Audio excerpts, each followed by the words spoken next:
अस्सलाम वालेकुम, मैं आपको खुशामदीद करती हूँ मोरविश कुज़ीन में। इस दफ़ा पाकिस्तान जाके एक जगह हमने डिज़र्ट खाया जिसका नाम था किलर। आई एम श्योर उस जगह के बारे में आप लोग सब अच्छी तरीके से जानते होंगे। मैंने सोचा क्यों ना उसको हम घर में अपने रिक्रिएट करें और आप सबके साथ इस रेसिपी को शेयर किया जाए। चलिए बनाते हैं अपना किलर। तो सबसे पहले इस ब्राउनी संडे को बनाने के लिए कुछ लम्हात बाद हम पहले से बना के रख देंगे। उसके लिए मैंने बादाम रोस्ट किए हैं और ये रेसिपी मैं आप लोगों के साथ शेयर कर चुकी हूँ। इसका लिंक मैं डिस्क्रिप्शन बॉक्स में डाल दूंगी। जब बादाम रोस्ट होके ठंडे हो गए तो मैंने एक बादाम के 3 या 4 टुकड़े करके इसको साइड में रख दिया। अब इस रेसिपी के लिए इस्तेमाल होती है एक फजी चॉकलेटी सॉस। उसको बनाने के लिए मैंने एक सॉस पैन लिया है, इसमें मैं शामिल कर रही हूँ मक्खन। अब मैं इसके अंदर डालूंगी हैवी व्हिपिंग क्रीम।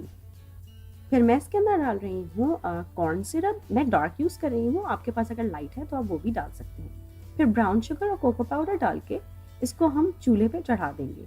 हल्की या मीडियम आंच पे हम इसको इतनी देर मिक्स करेंगे कि तमाम चीज़ें हल हो जाए और मक्खन पिघल जाए। जब सब चीज़ें हल होने के बाद मक्खन पिघल जाएगा तो हम इसकी आंच को बिल्कुल हल्की करके 5 मिनट तक पकाएंगे। फिर हम इसे चूल्हे से उतार के इसके अंदर शामिल करेंगे चॉकलेट चिप्स और वनीला एसेंस। अब हम इसको बहुत हल्के हाथ से इतनी देर मिक्स करेंगे कि चॉकलेट चिप्स अच्छी तरीके से पिघल जाएं और आपकी ये चॉकलेटी फजी सॉस तैयार है। आप इसको की ग्लॉस और शाइन देख सकते हैं और आप चाहें तो इसको अभी किसी भी रेसिपी में इस्तेमाल कर सकते हैं, मगर मैं इस डायरेक्टली इस्तेमाल नहीं कर रही थी, तो मैं इसको किसी भी कंटेनर में डाल के ढक के फ्रिज में रखूंगी और जब भी इस्तेमाल करना होगा माइक्रोवेव करके हम अपनी रेसिपी में इस्तेमाल कर सकते हैं। इस रेसिपी की मेन इंग्रेडिएंट यानी ब्राउनीज तैयार है। ये ब्राउनीज मेरी बेटी ने बेक की हैं और इसकी रेसिपी मैं बहुत जल्द आप लोगों के साथ शेयर करने वाली हूँ और वो मैं डिस्क्रिप्शन बॉक्स में डाल दूंगी। अब टाइम है इसको असेंबल करने का। उसके लिए एक प्लेटर लीजिए और उसमें अपनी बनाई हुई फजी सॉस डाल दीजिए। मैंने चमचे की मदद से इसको एक अच्छा सा डिज़ाइन देने की कोशिश की है। फिर मैं इसके ऊपर रख रही हूँ ब्राउनी और फिर मैं इसके ऊपर डाल रही हूँ एक बड़ा सा स्कूप वनीला आइसक्रीम का।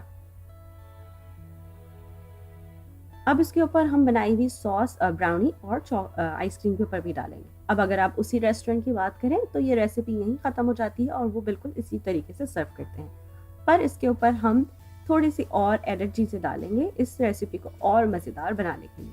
तो जो मैंने बादाम रोस्ट किए थे वो मैं इसके ऊपर शामिल कर रही हूँ। इसके साथ साथ मैं डाल रही हूँ व्हिपिंग क्रीम और इसको सजाने के लिए और हल्का सा कलर देने के लिए मैं इसके ऊपर डाल रही हूँ एक पुदीने का पत्ता यानी मिंट लीफ। तो ये मज़ेदार सी किलर ब्राउनी और ब्राउनी संडे तैयार है। अगर आप इस रेसिपी को ट्राई कर रहे हैं तो प्लीज़ मुझे ज़रूर बताइए कि ये आपके पास कैसी बनी। जैसा कि मेरी छोटी बेटी का कहना है कि ये रेस्टोरेंट से ज़्यादा मज़ेदार थी। कुछ और सीखना चाहते हैं तो प्लीज़ वो भी मुझे कमेंट करके ज़रूर बताइए। मेरी रेसिपीज़ को पसंद करने का और उनको सराहने का बहुत शुक्रिया। अल्लाह हाफ़िज़। अगर आपको ये रेसिपी अच्छी लगी तो इन लिंक्स पर ज़रूर क्लिक कीजिए ऐसी और बहुत सी मज़ेदार रेसिपीज़ के लिए।